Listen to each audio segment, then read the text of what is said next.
మేము చేసిన ఈ ఇల్లు తిరిగి చేసుకొచ్చిన సర్వేల అధ్యక్ష పాల్గొనని వాళ్ళ గురించి పేర్లు చెప్తా అధ్యక్ష. ఈ సర్వే 50 రోజులు జరిగింది, ఒక్కరోజు కాదు. ఇండ్ల దగ్గర కూడా వెళ్ళారు.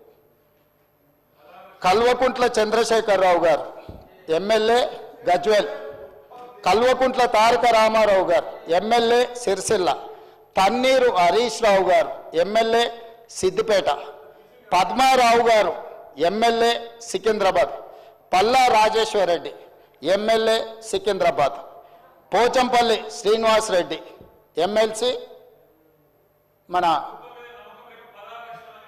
అదొకటి. అదేవిధంగా అధ్యక్ష, అదేవిధంగా మా మిత్రుడు పాయల్ శంకర్ గారికి కూడా తెలవాలి, శ్రీమతి డికే అరుణ మహబూబ్ నగర్ ఎంపీ. అధ్యక్ష, వీళ్ళందరూ సర్వేలో పాల్గొనకుండా నేను అడిగిన కొంత మిత్రులను, అందులో ఉన్న వాళ్ళని, ఏందా సారు ప్రధాన ప్రతిపక్ష నాయకుడు, లేకపోతే వీళ్ళంతా మంత్రులు చేశారు, ఎందుకు సర్వేలో పాల్గొంటలేరంటే, అన్నా నువ్వు ఇచ్చిన సర్వేలో ఇంతకుముందే చెప్పకనే పెద్దలు శ్రీనివాస్ యాదవ్ గారు చెప్పారు ఒక మాట, మీరు ఇన్ని వివరాలు అడిగితే మా సార్ వాళ్ళు ఎట్లిస్తారని. 5వ పేజీలో ఏముంది అధ్యక్ష, మీ భూమి వివరాలు చెప్పండి అని అడిగినాం అధ్యక్ష. ఒక్క దెబ్బకే చంద్రశేఖరరావు గారు, తారక రామారావు గారు, హరీష్ రావు గారు వీళ్ళందరూ ఎవరు సమాచారం ఇవ్వలేరు అధ్యక్ష.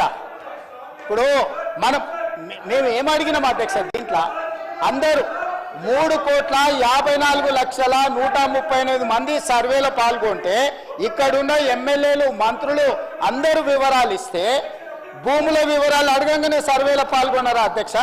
సర్వేలో పాల్గొన్న వాళ్ళు వెనకాల నుంచి శంకర్ని పాడు చేస్తున్నారు అధ్యక్ష, అబద్ధాలు చెప్పి.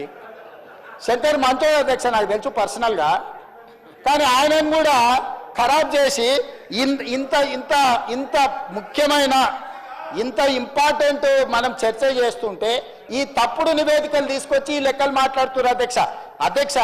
నేను ఒకటే